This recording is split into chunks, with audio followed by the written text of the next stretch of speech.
Hi everyone, this is our channel, Meet the Real Story. Please like, share and subscribe.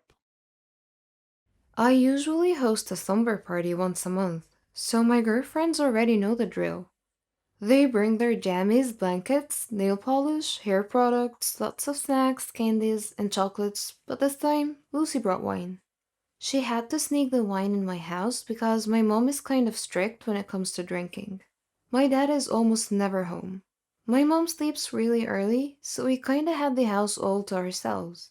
We put on onesies, random dresses, and some costumes. My favorite is the Cinderella dress, and I still like wearing it even if I'm 17 now. We're all 17. I have three best friends, Lucy, Ashley, and Sheila. We have lots of fun and lots of secrets together. Sometimes I wish time would stop so we can always have each other. I know time will come that I will be separated from them. College will happen, and we'll have different lives in different circles. At least for now, we can be silly high school kids. We have an ideal high school life. We all have boyfriends, but mine is the most popular one. Well, I'm pretty popular at my school too.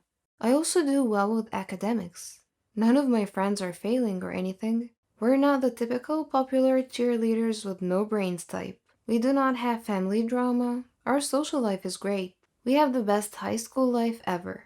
While dancing and partying all night, Lucy came up with an idea. She said, "Let's play Truth or Dare." We got giddy because we know the night is going to get crazy. We sat down, forming a circle, then Lucy spun the bottle, and the bottle chose me. Truth or dare? Truth. Not in the mood for a dare yet, I said. Pick a question. They prepared some questions on a piece of paper and put them inside a fishbowl. If you could choose to be someone else for tonight, who would you choose and why? Lucy asked. I just laughed and said, "What a lame question. I don't want to be anybody else. I'm awesome. I have an awesome life." "Cheers to that," they said. The night passed and I woke up in the middle of the night because I felt like someone was watching me, but when I woke up, no one was around. I don't know how, but my feet just started moving. I walked like I was trying to follow something or someone. My gut feelings are trying to bring me somewhere. Then, in the middle of the darkness in our backyard, I swear I heard footsteps. I felt a sting on my left shoulder. Something poked my shoulder. I removed it. I guess it's a tranquilizer? And then I passed out. From here on, listen carefully because I guarantee you're going to love this story. It's like a movie, and I cannot believe that this thick plot is actually my life. I tried putting together the stories that happened while I was gone, and someone else was being me.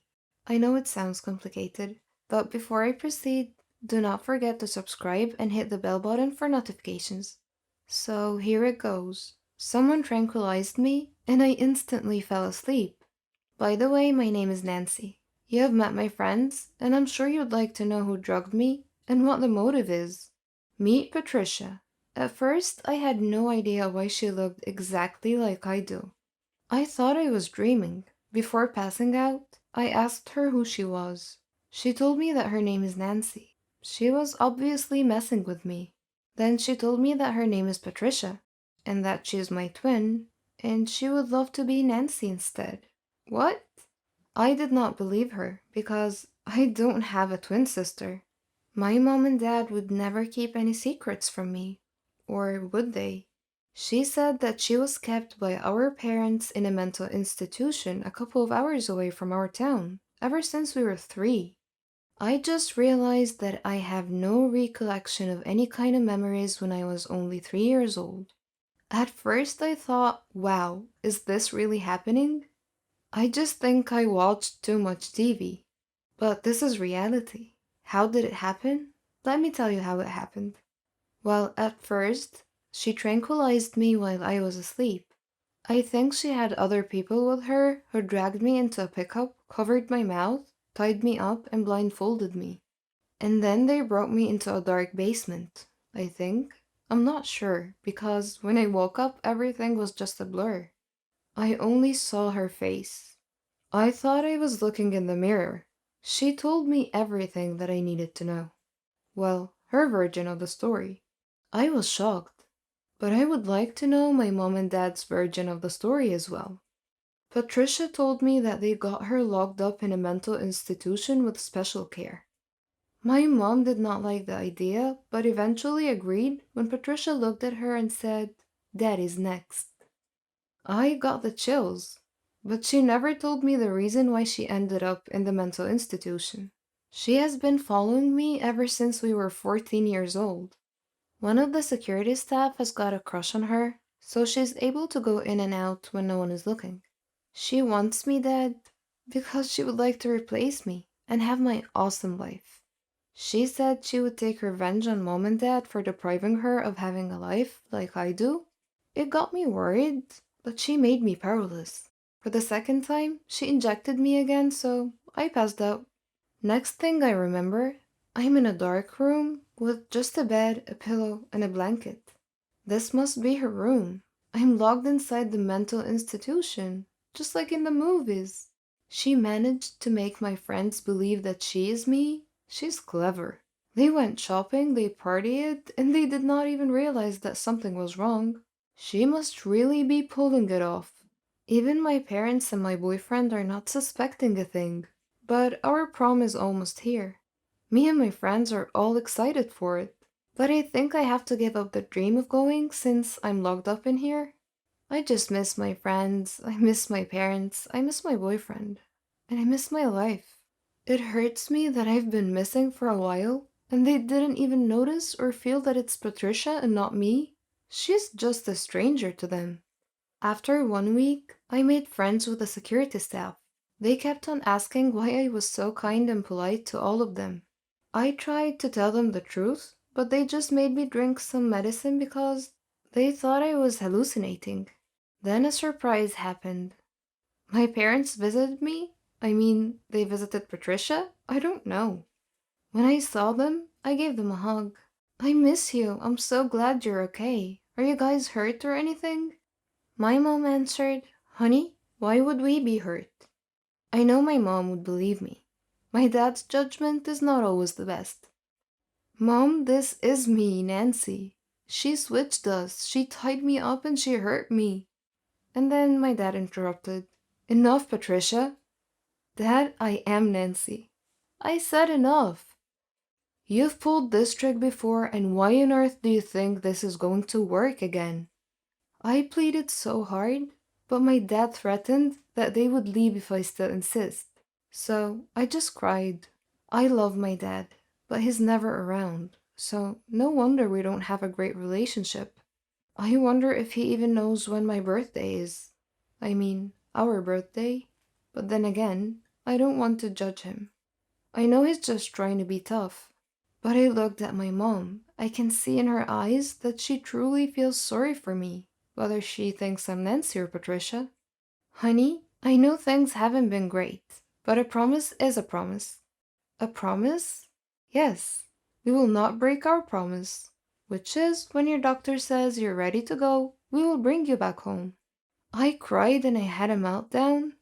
I just couldn't help it. "Mom, I am Nancy. Please believe me, please." My dad ordered the staff to drag me out of their sight, but when they tried to grab me by my arms, I resisted, so my shirt got torn apart, baring my shoulders. My parents saw this, and they were shocked. My mom pointed on my left shoulder.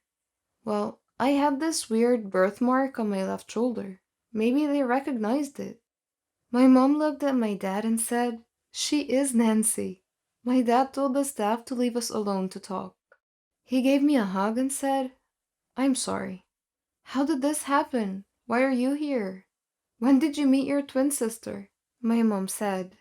I told them how Patricia executed her plan, but I asked them how they knew it was me. They looked at each other. My dad gave my mom a slight nod as if saying it's time to let me know. "When you were 3, I left you and Patricia upstairs to play.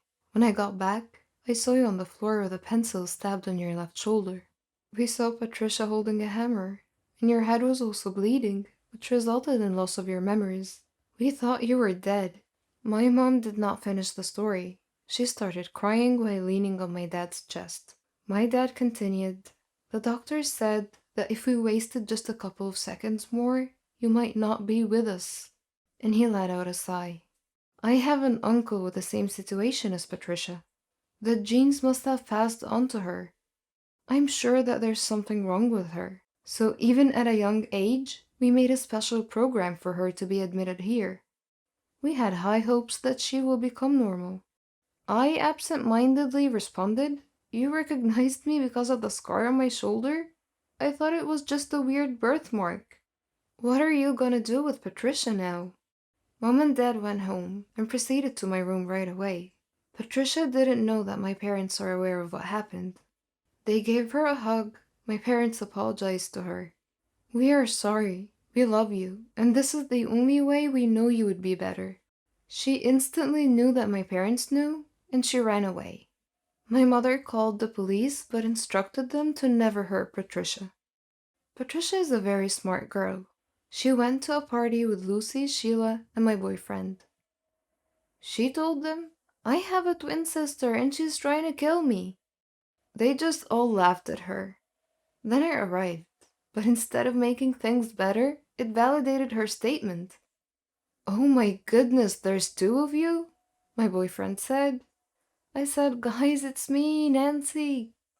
"Do not believe her, I'm Nancy, she's my evil twin," Patricia said. "Come on, this is me, we all grew up together," I said. Then I looked at my boyfriend. "Babe, you seriously didn't know it wasn't me?" "Babe, don't listen to her," Patricia said. "Can someone prove who the real Nancy is, please?" Sheila said. I had no choice but to reveal the secrets we have just to prove that I am the real Nancy. My friends got convinced in no time. They all ran to my side and were afraid of Patricia. Instead of helping, my boyfriend Marco, he ran away. "Seriously, I think you should break up with him," Patricia told me. Then to our horror, she pulled out a gun and pointed at us. We all gasped. "I enjoyed having your life, and I'm trying to make it permanent. Oh, by the way, you got accepted to Harvard, but I think I'll be the one going there instead." She pulled the trigger, but surprisingly, Marco jumped in front of the bullet. Turns out he just left to call the police. He went back because he knows something bad is going to happen. Marco was shot, but we heard the police siren. Patricia fired another shot, but thankfully the police were able to stop her. Now let's fast forward to the prom day. 2 weeks ago when Marco got shot in the shoulder and Patricia was put back in the mental institution with more security this time. Good thing is, Mom and Dad decided to visit her more often to help her recover. The doctor said she would be better if we always visited her. I enjoyed the prom. We danced all night and I finally shared my first kiss with Marco. But the sad part is, we decided to break up. We are going to different colleges, and I know that our relationship should not weigh us down. We could have a lot of opportunities. We made a pact that if ever we finish college after 4 years and we're still single, then we'll be back together. Before taking off to college, I visited Patricia. I know she hates me, but I told her that I love her, and I forgive her. I also made a deal with her that every summer I will visit and make memories with her. I told her that I would like to get to know her, and here I am now. After 4 years, I graduated at Harvard University. I majored in psychology, and I'm doing research now with my colleagues about Patricia's case. As for Marco, well, he's already taken. While I was gone, he took care of Patricia, just like how I always requested during our phone calls. He got to know her and he fell for her, because despite her crazy mind, a good heart is lying within. Weird, I know, but that is how life goes. Besides, Patricia deserves a second chance, just like everyone else.